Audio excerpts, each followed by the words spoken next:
네, 여러분 안녕하세요. 네, 오늘 오랜만에 다시 온라인으로 예배 드립니다.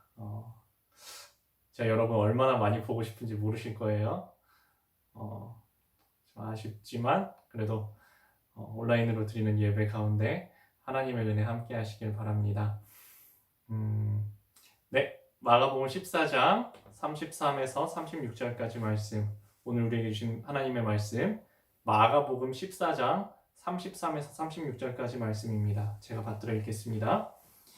베드로와 야고보와 요한을 데리고 가실새 심히 놀라시며 슬퍼하사 말씀하시되 내 마음이 심히 고민하여 죽게 되었으니 너희는 여기 머물러 깨어 있으라 하시고 조금 나아가사 땅에 엎드려 될 수 있는 대로 이때가 자기에게서 지나가기를 구하여 이르시되 아빠 아버지여 아버지께서는 모든 것이 가능하오니 이 잔을 내게서 옮기시옵소서. 그러나 나의 원대로 마시옵고 아버지의 원대로 하옵소서 하시고. 아멘. 오늘 말씀 준비하면서 왜 이 말씀 골랐냐 하면 각자 삶에서 여러 가지 모양의 각자의 십자가를 지고 가시는 청년 여러분들을 위해서 오늘 말씀을 준비를 했어요. 물론 이런 분들도 계실 수 있어요. 나는 행복해. 나는 뭐 고민, 근심, 걱정이 없어. 나는 요새 뭐 여자친구도 생겼고 그냥 아주 행복으로 가득 차 있어. 이렇게 행복으로 가득 찬 시간 보내시는 분들도 계실 수 있어요. 네, 그런 분들은 오늘 말씀 이렇게 잘 기억해 두세요. 그러면 삶에 언젠가 이 말씀이 필요한 날이 올 거예요. 그때 이 말씀이 여러분을 일으켜주는 그런 힘이 될 줄로 믿습니다. 그리고 지금 각자의 자리에서 여러 가지 십자가를 지고 계신 청년 여러분들은 그 십자가 앞에서 어떻게 해야 하는지, 예수님은 어떻게 하셨는지, 또 신앙의 선배들은 어떻게 그 길을 이겨나갔는지를 오늘 말씀을 통해서 깨닫는 주님께서 부어주시는 은혜가 있었으면 좋겠습니다. 17세기 유럽에서 일어났었던 일입니다. 카톨릭과 개신교의 갈등이 매우 심각했었던 시기예요. 요새같이 뭐 같은 동네에 성당도 있고 뭐 교회도 그 바로 옆에 있고 서로 이렇게 사이좋게 지내는 그런 시기가 아니라 이 당시는 이 신교와 구교, 개신교와 카톨릭 간의 갈등 때문에 전쟁이 일어났습니다. 그리고 이 일어난 전쟁에 각자의 이해관계, 각자의 이득과 손해 때문에 여러 나라들이 참전을 했어요. 뭐가 손해가 되고 이득이 될까 계산기를 두들겨보고 참전을 한 거죠. 이 전쟁이 30년 동안 지속됐습니다. 30년. 이 30년을 아직 못 살아보신 분들도 계신데 긴 시간입니다. 제가 기억나는 시간을 다 합쳐서 30년이 안 돼요. 30년이라는 긴 시간 동안 이 전쟁이 지속이 되는데 세계 역사에서 가장 잔혹하고 참혹하고 사망자가 많은 전쟁 중에 하나로 기록이 되어 있습니다. 이 30년 전쟁으로 사망한 사람들이 추정치가 800만 명입니다. 800만 명. 지금 2020년에도 800만 명 하면 매우 많은 숫자거든요. 서울 시민의 80%가 죽으면 800만 명이 죽은 겁니다. 근데 이 당시 17세기 유럽에서 전쟁으로 죽은 사람이 800만 명입니다. 거기다가 전쟁으로 직접 칼과 총에 죽은 사람도 많았지만 더 참혹하게 죽은 것은 질병으로 죽은 사람들입니다. 그리고 기타 다른 이유로 죽은 사람들입니다. 물론 전쟁에서 죽은 사람들도 매우 참혹한 일이었습니다. 그런데 전쟁이 지속되면 어떤 일이 일어나냐 하면요. 위생이 급격히 악화가 됩니다. 지금처럼 뭐 수도꼭지 열면은 손을 씻을 수 있는 시기가 아니에요. 뭐 알코올로 이렇게 소독을 할 수 있는 시기도 아니고요. 손소독제 당연히 없습니다. 이 당시에는 우물물에서 또는 강물에서 씻어야지 이제 위생을 어느 정도는 확보를 할 수 있는 시기인데 지금 총알이 날아다니고 골목에서 적군이 기다리고 있을지 모르는데 가서 이게 씻을 수가 있었을까요? 더 큰 문제는 전쟁에서 그리고 여러 가지 이유로 죽은 사람들의 문제입니다. 유럽이나 미국에서 이번 코로나 사태 때문에 장례식을 제때 못 치르는 게 큰 문제가, 사회적 문제가 된다는 이야기 들어보셨나요? 빨리 장례를 치르고 시신을 처리하지 못하면 그 시신이 부패돼서 전염병이 생깁니다. 근데 이 전쟁이란 말이에요. 장례가 제대로 이루어질 수가 없죠. 당연히 시신들이 여기저기 널브러져 있고 거기로부터 부패된 시신으로부터 전염병이 생깁니다. 전염병이 확 퍼집니다. 위생이 없으니까 진짜 순식간에 삽시간에 퍼졌을 거예요. 지금 이렇게 철저하게 해도 코로나 퍼지는 거 생각해 보세요. 이 전염병이 순식간에 사회를 휩쓸어 버립니다. 어마어마하게 많은 사람들이 죽어나갔습니다. 참혹한 전쟁이었습니다. 경제도 당연히 파괴됐습니다. 이 치사율 몇 프로 안 되는 코로나 때문에도 경제가 많이 힘들다고 하죠. 이 당시 한쪽에서는 참혹한 전쟁이 이루어지고 한쪽에서는 전염병으로 사람들이 죽어나갑니다. 경제가 완전히 파탄났습니다.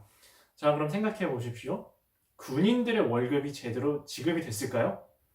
당연히 제대로 지급이 안 됐습니다. 군인들의 월급이 먼저 멈춥니다. 그리고 매일매일 들어오던 세 끼 식사가 두 끼, 한 끼 줄어들다가 식사 보급이 끊깁니다. 식량 보급이 끊기고 그 다음에 끊기는 것은 장비입니다. 군복 제대로 만들어서 지급해 줬을까요? 장비가 제대로 지급이 되지 않습니다. 이제 아무것도 제대로 보급이 안 된 거예요. 경제가 파탄난 나라의 군인들, 그 군대의 전쟁 속에서 이 군인들, 한쪽엔 칼, 한쪽엔 총을 가지고 있는 이 군인들, 보급이 안 된 군인들이 뭘 어떻게 했을까요? 약탈을 합니다. 그 지나가는 지역을 초토화시키면서 약탈을 합니다. 안 그래도 경제가 지금 파탄난 지역에 지나가면서 칼과 총을 가지고 약탈을 하기 시작하는데, 처음에는 돈 뺏고 먹을 것 뺏고 옷을 뺐다가 이제 저항하는 사람이 나오면 죽이고 불을 지르고 강간하고 사람들을 노예처럼 부역을 시킵니다. 상상할 수 없는 참혹한 일이 일어난 거예요.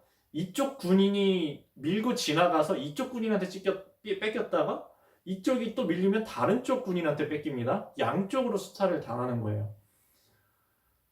말로 표현할 수 없는 참혹한 실상이었습니다. 이 30년 전쟁은 정말로 참혹한 실상을 남깁니다. 사람들이 얼마나 참혹한 어려움에 시달렸고 특히 배고픔에 시달렸냐 하면요.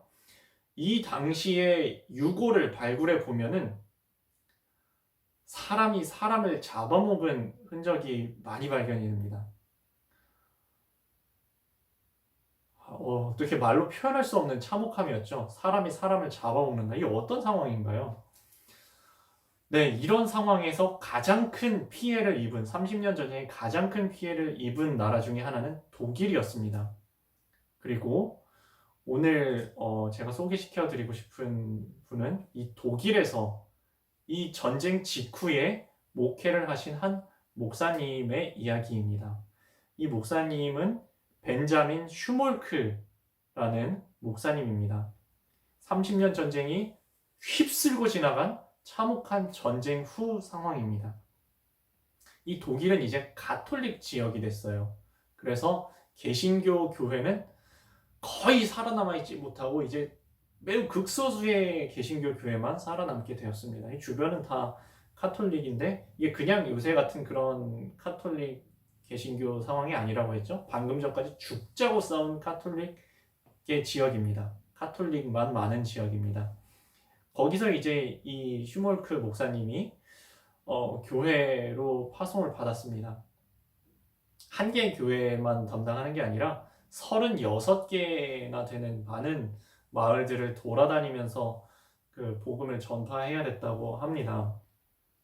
그 예배당은 지금처럼 이렇게 번듯하게 잘 지어진 예배당도 아니고 다 무너져가는 흙벽돌로 되어 있는 그런 예배당이었다고 합니다. 쉴레지아라는 지역에서 목회를 하시는데요.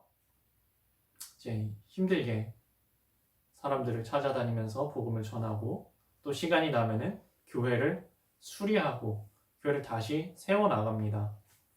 당연히 과로하셨습니다. 이 목사님이. 이 목사님 그때 당시 나이가 30세 전후였다고 해요.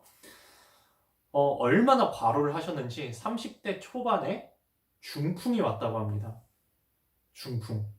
그리고 백내장이 눈에 오셨다고 해요. 그래도 불구하고 그 목회 활동을 끝까지 최선을 다해서 하십니다. 그러던 와중에 일어난 일입니다. 이 목사님이 32살 되시던 해의 일입니다. 32살. 지금 제 나이가 만으로 32살이거든요. 저랑 동갑 나이 때 이 목사님이 겪은 일입니다. 이날도 한 마을에 이렇게 신방을 다녀오는데 마을로 들어서는데 보니까 마을에 연기가 나는 겁니다. 급하게 달려가 보니까 그 예배당에 그 이분이 살던 그 사택에 이 불이 난 겁니다. 저기 우리 아들 둘이 있는데 큰일 났다 해서 뛰어가 보니까 이미 불이 다 탔고 잔해만 남아 있습니다. 애들이 여기 있으면 어떡하지? 잔해를 다 이렇게 들어 올리는데 제발 여기 없어라. 제발 어디 나가서 놀고 있어야지. 여기 없을 거야 하는 마음에 이렇게 잔해를 다 헤집어 보는데 그 잔해 밑에서 불에 타서 죽은 두 아이들이 서로 부둥켜 안고 있는 것을 발견하게 됩니다. 마음이 무너지죠. 마음이 무너진 이 슈멀크 목사님. 지금 다른 일을 하다가 그런 거 아니잖아요. 하나님의 일 열심히 하다가 자기 건강도 해쳐가면서 다른 사람들 섬기면서 복음 전파하다가 일어난 일입니다. 마음이 무너진 이 슈멀크 목사님이 하늘 우러러 보면서 울부짖습니다. 하나님 어떻게 이런 일이 일어날 수가 있습니까? 하나님 어떻게 이런 일이 일어날 수가 있습니까? 어떻게 이렇게 이해할 수 없는 일이 일어날 수가 있단 말입니까? 한참을 울부짖고 있는데 지쳐 쓰러져 있는 이 슈몰크 목사님의 마음에 딱 떠오르는 하나의 장면이 있습니다. 어떤 장면이냐 하면요. 십자가를 앞두고 예수님께서 겟세마네에서 기도하시는 장면입니다. 바로 오늘 말씀, 아까 처음에 읽었던 바로 그 말씀입니다. 예수님께서 십자가 앞두시고 어떻게 가셨나요? 그냥 십자가 지고 말지. 좀 힘들겠네. 어떡하지? 이렇게 하고 지셨을까요? 얼른 지고 말자. 이러셨을까요? 아닙니다. 성경은 이렇게 이야기하고 있습니다. 내 마음이 매우 고민하여 죽게 되었으니 내 마음이 매우 고민하여 죽을 지경이다. 예수께서 심히 놀라시고 슬퍼하사 제자들을 데리고 가서 같이 기도하셨다. 너희는 여기 머물러 나와 함께 깨어 있으라 하시고 그리고 기도하십니다. 가볍게 기도하지 않으시고 피땀 흘려서 기도하십니다. 이렇게 기도하셨습니다.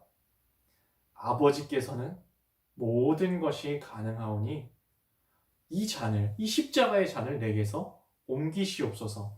그러나 나의 원대로 마시옵고 아버지의 원대로 하옵소서. 내 원대로 마옵시고 아버지의 원대로 하옵소서. 이것이 십자가를 앞둔 예수님의 기도, 처절한 기도였습니다. 반복해서 이렇게 기도하셨어요.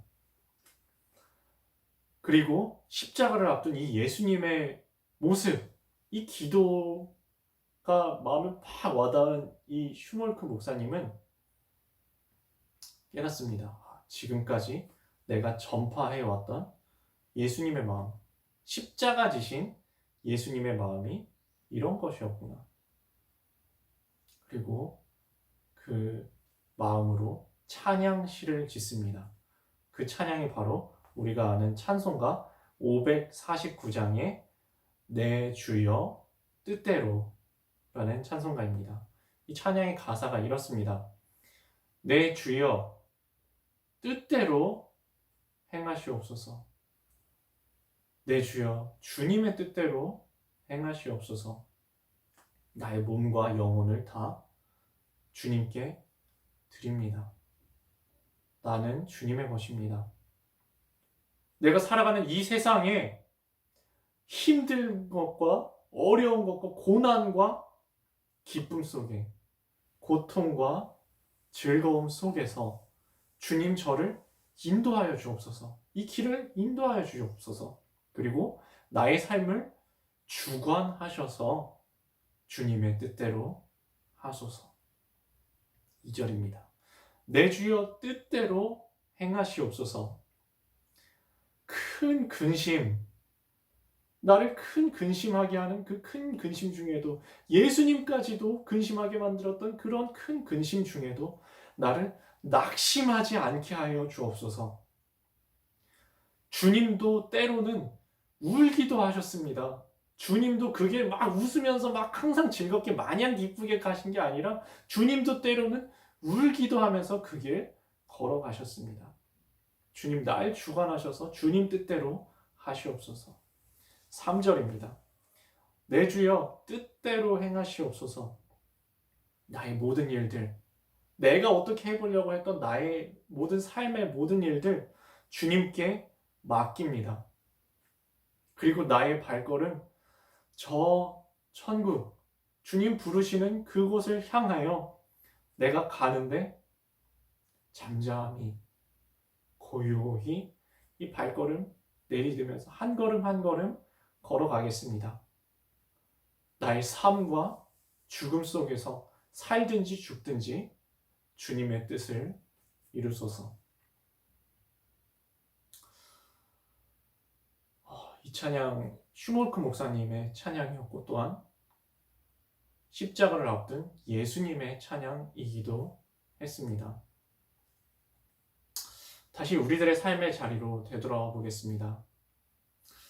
여러분 혹시 진짜 먹을 게 없어서 굶어 보셨나요? 너무 잘 먹어서 살 뺄 것이 어떻게 하면 살을 빼지 다이어트가 고민인 우리는 먹을 게 없어서 굶주림과 영양실조에 시달리는 사람들의 고통을 어떻게 이해할 수 있을까요? 우리는 목이 마르면 그냥 물 따라서 쉽게 깨끗한 물을 마실 수 있고, 추우면 따뜻한 옷을 입을 수 있고, 집에서 보일러를 틀 수 있고, 더우면 에어컨을 틀 수 있는, 우리가 깨끗한 물이 없어서 더러운 물이, 거기 병균이 있어도 그 물을 마실 수밖에 없는 사람들을, 추워도 더워도 달리 방법이 없어서 그저 참고 버틸 수밖에 없는 사람들을, 그 마음을 우리는 어떻게 다 이해할 수가 있을까요? 우리 아프면 병원 가서 몇천 원만 내면은 엑스레이도 찍고 진찰도 받고 약도 타올 수 있죠? 우리 아무리 아파도, 죽을 만큼 아파도, 심지어는 팔과 다리를 잘라낼 만큼 병이 들어도 병원에 갈 수 없는 그 사람들의 마음, 우리는 다 이해할 수 있을까요? 내가 왜 죽어가는지 이유도 모른 채 죽어가고, 내 가족이 왜 죽어가는지 이유도 모른 채 가족을 잃어버릴 수밖에 없는 사람들의 마음, 우리는 이해할 수 있을까요?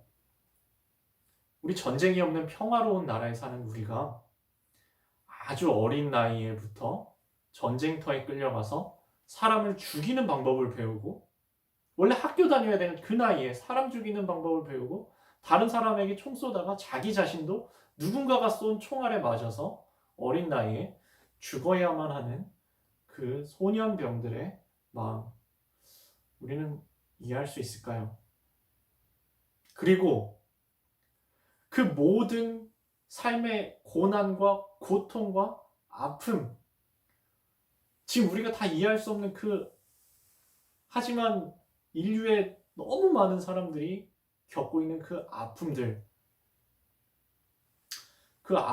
다 끌어안고, 과거와 현재와 미래까지의 모든 아픔들을 다 끌어안으시고 십자가에 매달리신 예수님의 사랑, 곧 우리를 위하여, 저를 위하여, 그리고 여러분을 위하여서 십자가에 자기 몸을 찢어지도록 내어주신 예수님의 희생의 사랑을 우리는 어떻게 이해할 수 있을까요?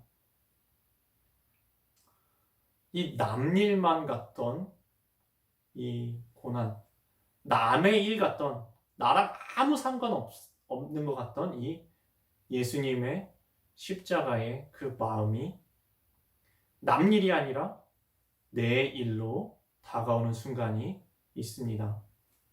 바로 우리도 우리에게 주어진 자기 십자가를 지는 순간입니다. 우리에게도 도무지 이해할 수 없는 십자가와 같은 상황이 찾아올 때가 있습니다. 어쩌면 지금이 그때일 수도 있고, 어쩌면 과거에 겪으셨을 수도 있고, 어쩌면 미래에 다가오고 있는 것일 수도 있습니다. 우리 모든 선택권이 빼앗겨버리고 내가 할 수 있는 게 아무것도 없다라고 느껴지는 순간일 수도 있습니다. 하지만 그런 순간에도 우리는 적어도 두 가지는 선택할 수 있습니다. 하나는 고통 속에 절망하고 낙심하고 하나님을 욕하고 원망하며 세상을 저주하는 길을 선택할 수도 있습니다. 하지만 반대로 그 고통의 순간에 우리는 지금껏 외면해왔던, 남일이라고 치부해왔던 수많은 다른 사람들의 눈물을 헤아려 이해하는 길을, 더 나아가서 자기 자신은 아무런 죄도 없으셨는데 우리 살려보겠다고 십자가에 피 흘리셨던 예수님의 사랑을, 그 예수님의 마음을 조금이라도 이해하는 것을 선택할 수도 있습니다. 각자의 십자가의 앞에 섰을 때 우리는 어떻게 살아가야 할까요? 저에게는 저의 십자가가 있고 여러분에게는 여러분의 십자가가 있습니다. 저의 십자가는 저에게 매우 무겁습니다. 이거 어떻게 이 십자가를 져 나가야 할까? 이해도 되지 않고 내가 생각했던 것과도 전혀 다르고 그런 십자가가, 처절한 십자가가 저에게도 있습니다. 아마 여러분에게도 있으실 겁니다. 우리는 어떻게 이 십자가 앞에서 대처해야 할까요? 우리 벤자민 슈몰크 목사님의 찬송, 오늘 말씀을 그대로 담고 있는, 예수님의 기도를 그대로 담고 있는 이 찬송, 예수님의 마음 생각하면서 그 길 먼저 걸어갔던 선배들의 그 길을, 십자가의 길을 생각하면서 우리는 이 십자가, 각자의 십자가 앞에서 어떤 자세를 가져야 할지를 생각해 보는 시간 가졌으면 좋겠습니다. 우리 마지막 찬송, 아까 소개해드린 찬송가 내 주여 뜻대로 행하시옵소서, 오늘 말씀 생각하면서 함께 찬양하겠습니다.